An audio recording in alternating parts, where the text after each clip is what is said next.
গীতসংহিতা ৭১ অধ্যায়। সদাপ্রভু, আমি তোমার শরণ লইয়াছি, আমাকে কখনো লজ্জিত হইতে দিও না।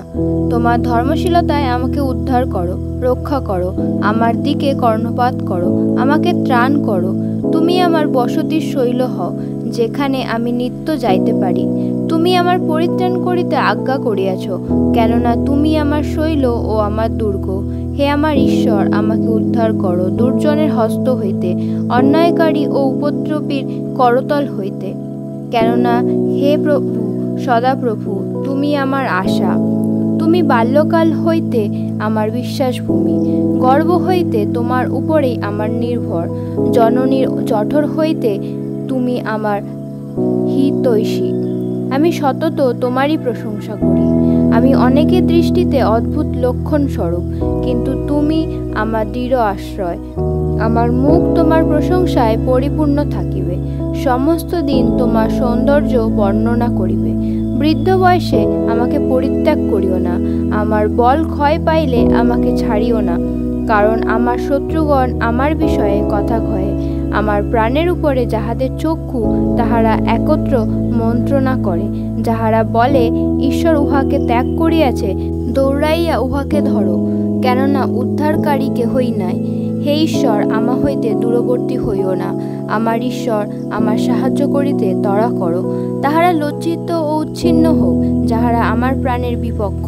তাহারা তিরস্কারে অপমানে আচ্ছন্ন হোক, যাহারা আমার অনিষ্ট চেষ্টা করে। কিন্তু আমি নিরন্তর প্রত্যাশা করিব এবং উত্তর তোমার আরও প্রশংসা করিব। আমার মুখ তোমার ধর্মশীলতা বর্ণনা করিবে, তোমার পরিত্রাণ সমস্ত দিন বর্ণনা করিবে, কেননা আমি তাহার সংখ্যা জানি না। আমি প্রভু সদাপ্রভুর পরাক্রমের ক্রিয়া সকল লইয়া উপস্থিত হইব। আমি কেবল তোমারই ধর্মশীলতার উল্লেখ করিব।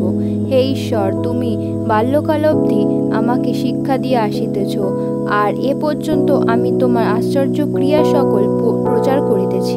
হে ঈশ্বর, বৃদ্ধ বয়স ও পক্ককেশের কাল পর্যন্ত আমাকে ত্যাগ করিও না, যাবৎ আমি এই বর্তমান লোকদিওকে তোমার বাহুবল, ভাবী লোক সকলকে তোমার পরাক্রম জ্ঞাত না করি। হে ঈশ্বর, তোমার ধর্মশীলতা ঊর্ধ্ব পর্যন্ত ব্যাপ্ত, তুমি মহৎ মহৎ কার্য সাধন করিয়াছ। হে ঈশ্বর, তোমার তুল্য কে? তুমি আমাদিওকে অনেক দারুণ সংকট দেখাইয়াছ। তুমি ফিরিয়া আমাদিওকে সঞ্জীবিত করিবে, পৃথিবীর অধস্থান হইতে পুনর্বার উঠাইবে। তুমি আমার মহত্ব বৃদ্ধি করো এবং ফিরিয়া আমাকে সান্ত্বনা দাও। আবার আমি নেবল যন্ত্রে তোমার স্তব করিব।